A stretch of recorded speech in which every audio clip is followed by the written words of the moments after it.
여기 묵상 간증 축의금 저주를 축복으로입니다. 남들보다 늦은 37에 결혼한 저는 그동안 뿌린 경조사비를 다 회수하고 싶은 마음이 가득했습니다.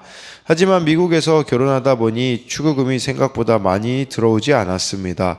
특히 제가 축의금을 냈던 공동체 지체들에게 결혼식 후에도 사진까지 보내며 상기시켜 주었지만 결국 받지 못했습니다. 그러자 제 안에 분노와 배신감이 올라왔습니다. 기쁨 가득해야 할 새 신부가 며칠을 계좌만 쳐다보며 끙끙대다가 발락처럼 그들을 달리 볼 곳으로 가서 마음껏 저주했습니다. 그렇게 저는 신랑에게도 돈 얘기만 하며 지옥을 살다가 문득 예수님이라면 어떻게 하실까 하고 생각했습니다. 그러자 예수님이라면 이깟 축의금 따위에 연연하지 않으실 것 같았습니다. 세상 모든 만물이 다 아버지의 것인데 축의금 좀 못 받았다고 해서 하나님의 자녀에게 큰 영향이 있지 않을 것이기 때문입니다. 그러자 모든 문제의 끝에는 돈이 있듯이 돈의 노예로 쇠사슬에 매여 있는 저의 모습을 보게 되었습니다.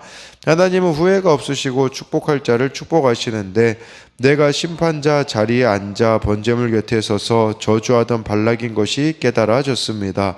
또한 하나님은 야곱의 허물을 보지 않으시며 이스라엘의 반역을 보지 않으시는 사랑으로 제게 주신 복을 돌이키지 않으시는데 저는 받은 은혜는 있고 원망과 증오로 저 자신을 죽이고 있었습니다. 이렇게 내 죄를 보고 회개하니 제가 돈을 밝히지 않는 모습이 좋아 결혼했다고 하는 남편에게 나는 사실 돈을 엄청 밝히는 여자라고 고백할 수 있었습니다. 극심한 미움의 감정을 말씀으로 해석하고 통과할 수 있도록 도와주신 하나님께 감사를 드립니다. 하나님이 축복하기로 작정하신 자들에게 손을 대지 않는 연습을 매일 큐티 말씀을 통해 해나가며 선으로 악을 이기길 기도합니다. 적용하기입니다. 지체들에게 경조사비를 받지 못하더라도 그들을 미워하거나 저주하지 않겠습니다. 서운했던 지인의 아기에게 선물을 사주고 SNS 사진과 동영상에 축하 댓글을 달겠습니다. 이런 부분들 사실 이야기하기 쉽지 않은 부분이죠. 이렇게 솔직하게 이야기하기가 쪼잔해 보일 수도 있고 한편으로는 또 이렇게 말하기가 쉽지 않은 부분인데 이렇게 말하면서 또 남편에게도 돈을 밝히지 않는 모습이 좋아 결혼했다는 남편에게 나는 사실 돈을 엄청 밝히는 여자라고 고백할 수 있었다라고 말하며 또 중요한 게 적용이 아니겠습니까? 적용은 두 번째 적용처럼 서운했던 지인의 아기에게 선물을 이렇게 사주겠다라는 좀 구체적인 적용까지 가고 있는 이런 내용입니다. 오늘 말씀 제목은요, 이 말씀의 원칙 따르기라고 정한 이유는 19절, 20절 때문에 그렇습니다. 19절에 하나님은 말씀하신 바를 행하신다, 실행하신다. 그리고 말씀대로 살아가면요, 축복받지 말라고 해도 20절에 보니까 축복을 하나님이 내리실 수밖에 없기 때문에 저와 여러분들이 말씀의 원칙을 따른다면 하나님이 복을 안 주실래야 안 주실 수가 없음을 아셔야 한다라는 것이에요.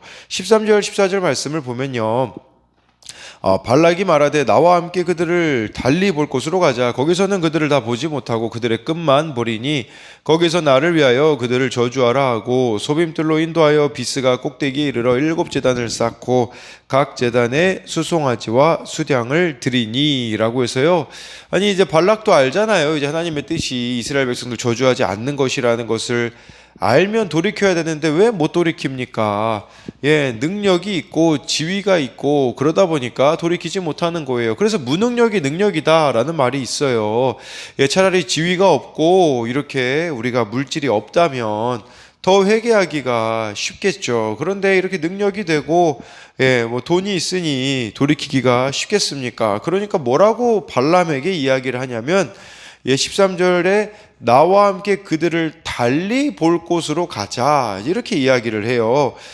뭘 말하는 거겠습니까? 사탄이 우리들에게 주는 유혹 중에 하나가 뭐냐면 환경 바꾸기예요. 저기 다른 환경 가면 좀 다르게 생각할 수 있어 그러면서 달리 볼 곳으로 가자라는 것은 환경을 바꾸자라고 해가지고 어디로 데리고 가냐면요, 14절에 소빔들로 이렇게 데리고 갑니다. 소빔은 파수꾼이란 뜻인데요.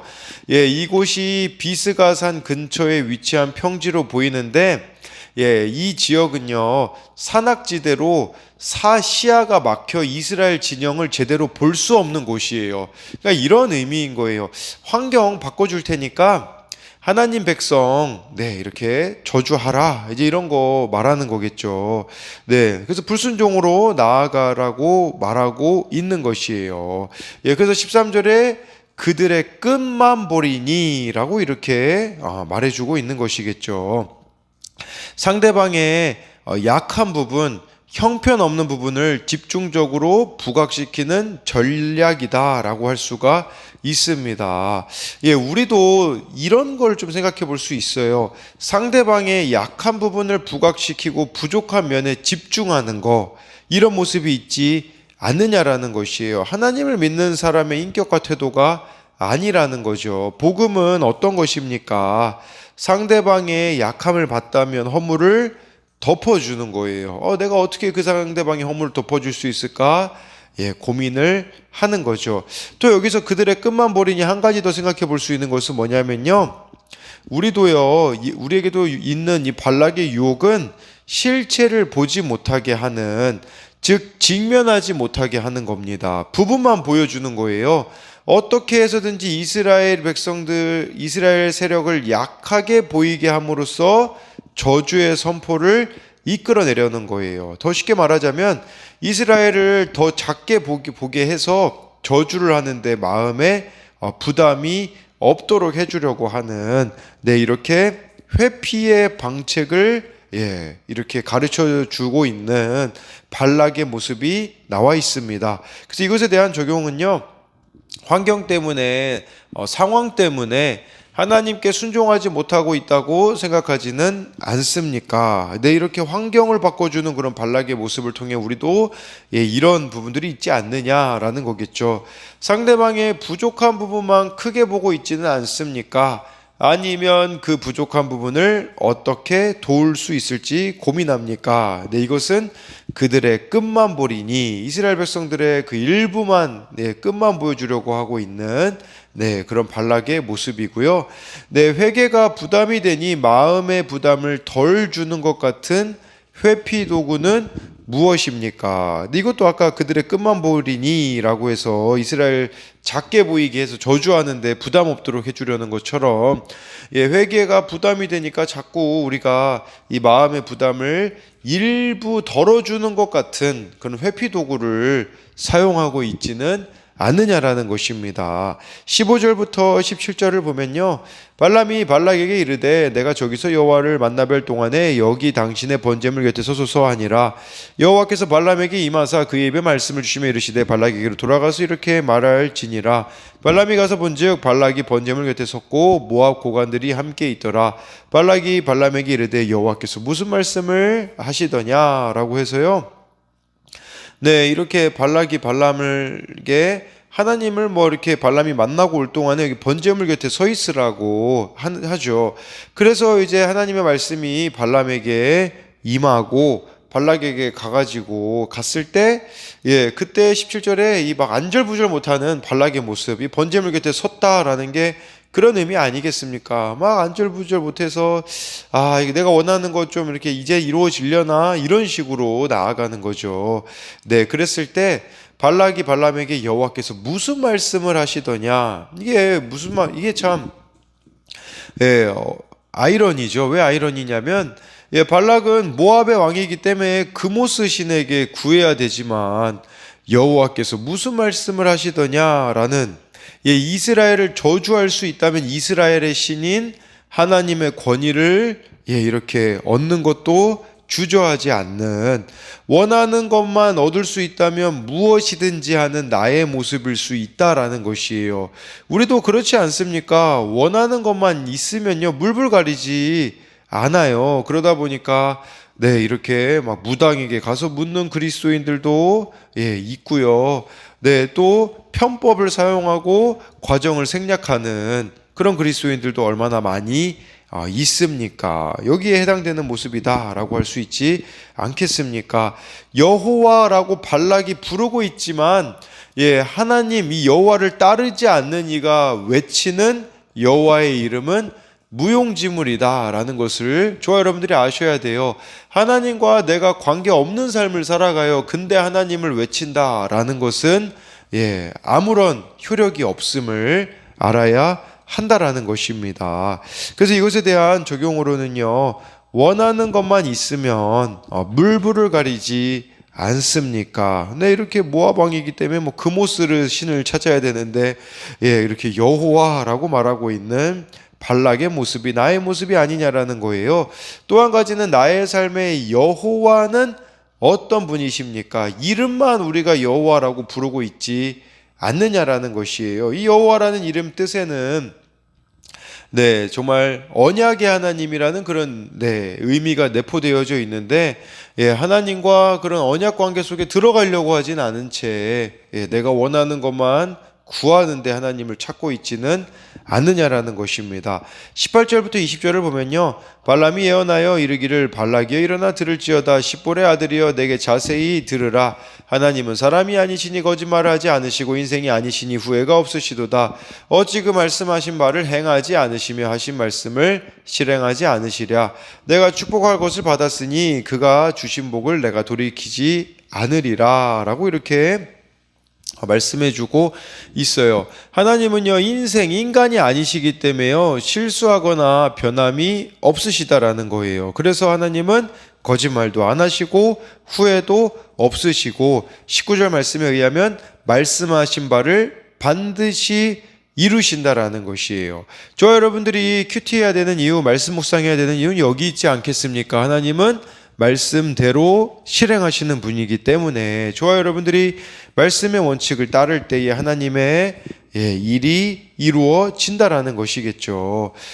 그래서 사람이 변하고 세상이 변하고 상황이 변한다고 할지라도 하나님의 말씀은 변함이 없기에 이 말씀의 원칙을 따르는 길이 사는 길입니다. 그렇기 때문에 우리에게 필요한 건 무엇이겠습니까? 말씀에 나를 맞춰야 돼요. 이것이 되어지기 위해서 우리가 하는 게 회개라는 거죠. 하나님의 마음을 바꾸는 것은 한 가지예요. 그것은 바로 저와 여러분들이 회개로 돌이키는 것이다 라는 것이겠죠. 그럴 때에 20절에 내가 복을 주지 않으려고 해도 복을 줄 수밖에 없다라는 것이에요. 지금 발락은 이 발람에게 그 이스라엘 백성들 저주하라고 하거든요. 그런데 말씀의 원칙을 따르는 인생은 복을 안 줄래야 안 줄 수가 없기 때문에 저주할 수가 없다라는 거예요. 더 쉽게 말씀드리면 저와 여러분들이 진짜 말씀의 근거에 살아가면 축복을 받지 않을 수가 없다라는 것을 아셔야 한다라는 것입니다. 그래서 이것에 대한 적용은 내가 순종으로 따라야 할 말씀의 원칙은 무엇입니까? 순종으로 따라야 되는 말씀의 원칙을 말하고 있습니다. 21절에요. 야곱의 허물을 보지 아니하시며 이스라엘의 반역을 보지 아니하시는도다. 여호와 그들의 하나님이 그들과 함께 계시니 왕을 부르는 소리가 그 중에 있도다 라고 말씀해주고 있습니다. 하나님이 이스라엘의 이 야곱의 허물이라는 건 이스라엘 백성들의 허물을 보지 않으시고 반역을 보지 아니하시는도다라고 했는데, 그렇다면 질문은 이스라엘 백성들이 허물이 없었습니까? 반역이 없었습니까? 이스라엘 백성들이 있었죠. 허물도 있었습니다. 반역도 있었어요. 근데 중요한 것은 이것은 심판과 같은 사건을 통해 이 부분에 대해서는 하나님이 이미 다루셨기 때문에 더 이상 말씀하지 않으시는 것으로 볼 수가 있는 것이에요. 그래서 하나님이 이렇게 죄에 대한 책임을 이스라엘 백성들이라고 면제해 줬습니까? 아니었다라는 거죠. 그 죄에 대하여서는 분명한 심판과 같은 사건을 통해 대가를 치르게 하셨고요. 또 21절에 여호와 그들의 하나님이 그들과 함께 계시니 하나님과 이들이 함께하고 있다라는 거. 그랬을 때 왕을 부르는 소리가 그 중에 있도다라고 말해주고 있어요. 저는 이게 19절의 삶이 이루어지는 삶의 고백이다라는 생각이 들더라고요. 말씀하신 대로 행하시는 하나님을 저와 여러분들이 신뢰한다라는 게 무슨 말이겠어요? 하나님을 왕으로 고백하며 살아가는 인생이 되어지는 것이라고 할 수가 있다라는 거죠. 근데 이 말씀이 지금 이스라엘 백성이 아닌 발락과 발람의 이야기가 계속 나오지 않습니까? 뭘 말하는 거겠어요? 이스라엘 백성들이 이걸 봤을 때, 이걸 알게 되었을 때 얼마나 감동이었겠습니까? 우리 생각에는 막 현실만 보면 하나님이 일하시는 것 같지 않아 보일 때가 있어요. 그런데 기억해야 되는 것은 하나님께서는 이처럼 그 이면에서 세밀하게 역사하고 계시다라는 것을, 저와 여러분들이 힘들지만 말씀을 붙잡고 기도하며 나아갈 때에 이렇게 그 이면에서 어떻게 내가 일하는지 너희들 똑똑히 봐라, 이렇게 하나님이 지금 우리들에게 말씀해 주는 것이 아니겠습니까? 우리에게도 이 믿음이 있었으면 좋겠어요. 정말 내가 말씀의 원칙대로 살아갈 때에 하나님은 와, 이렇게 전방위적으로 역사하시고 책임져 주고 계시는구나 라는 믿음이 있어야 한다라는 것이에요. 그래서 이것에 대한 적용은 회개하라고 하나님께서 내게 주신 심판과 같은 사건은 무엇입니까? 이스라엘의 그 허물 반역을 하나님이 심판과 같은 사건으로 다루시잖아요. 네, 그래서 하나님의 백성이기 때문에 이렇게 우리에게 또 심판과 같은 사건을 주시는 것이고, 또 한 가지는요, 벌레 같은 나의 허물을 고백하면서 나와 함께 계시는 왕이신 하나님을 늘 부르고 있습니까? 예, 저와 여러분들이 진짜 하나님 없이는 못 사는가? 이 질문이죠. 왜냐하면 여기도 하나님이 함께 계시는 자는 왕을 부르는 소리가 그 중에 있다라는 이 말씀으로 인하여서 네, 하나님을 늘 찾고 구하고 있느냐라는 것이에요. 22절부터 24절을 보면요, 하나님이 그들을 애굽에서 인도하여 내셨으니 그의 힘이 들소와 같도다. 야곱을 해할 점술이 없고 이스라엘을 해할 복술이 없도다. 이때에 야곱과 이스라엘에 대하여 논할진대 하나님께서 행하신 일이 어찌 그리 크냐 하리로다. 이 백성이 암사자같이 일어나고 숫사자같이 일어나서 움킨 것을 먹으며 죽인 피를 마시기 전에는 눕지 아니하리로다 하매 라고 해가지고요, 22절에 하나님이 그들을 애굽에서 인도하여 내셨으니, 인도하여 내셨다라는 게요, 분사형으로 히브리어로 보면 쓰였어요. 무슨 말이냐면 과거형이 아니에요. 지금까지도 인도하고 계시다라는 거예요. 우리들에게는 어떤 의미가 있겠습니까? 저와 여러분들이 예수님을 믿은 그 순간부터 지금까지 하나님은 쭉 우리들을 인도하고 계신다라는 것이에요.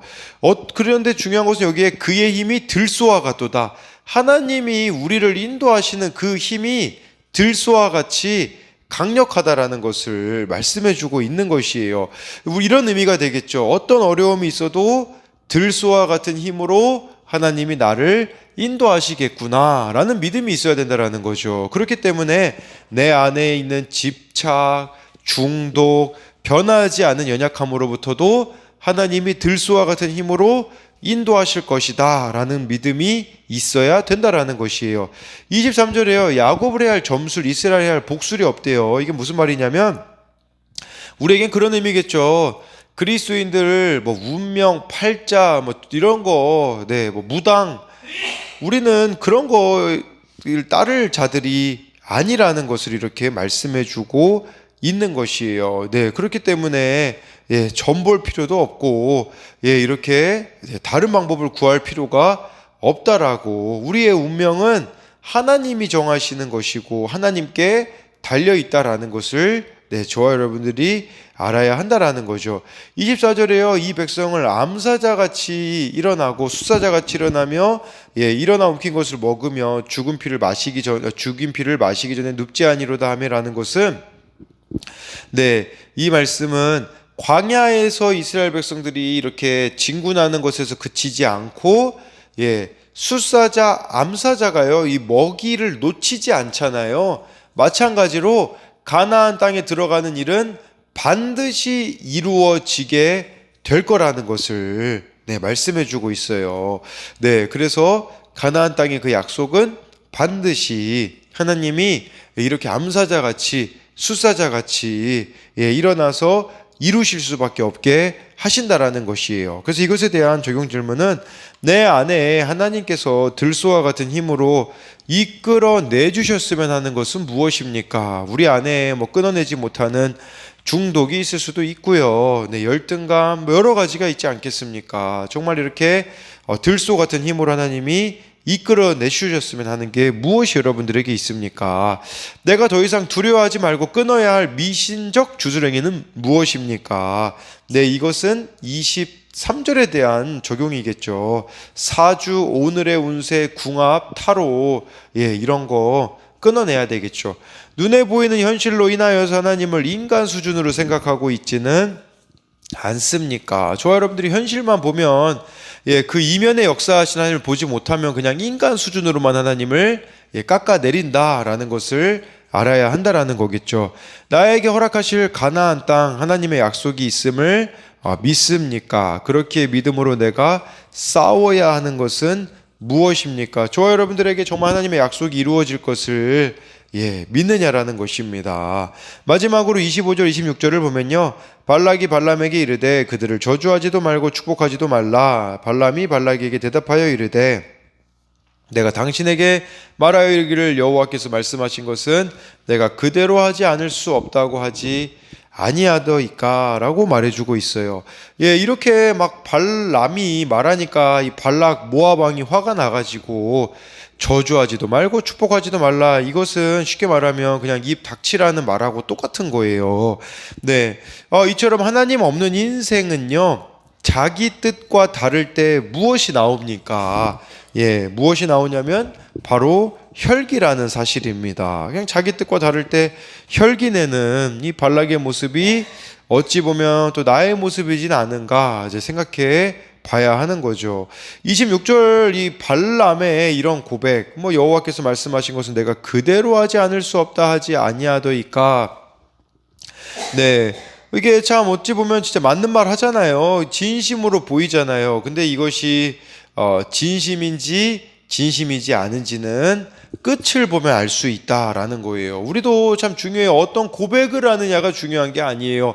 그 고백을 따라 끝까지 살아내느냐가 중요한 거죠. 그래서 히브리서에 제가 여기 가져오진 않았지만 그런 말씀이 있어요. 말씀을 가르쳐 주는 자들의 그 결말을 보고 본받으라 라는 말이 있습니다. 이렇게 하나님의 말씀 전하는 것 같죠. 그렇지만 발람의 마지막은 타협이기 때문에 이 고백은 진실한 고백이라고 할 수기는 어렵습니다. 그렇기에 저와 여러분들이 정말 말씀의 원칙을 끝까지 따르는 순종해내는 저와 여러분들이 되기를 소망합니다.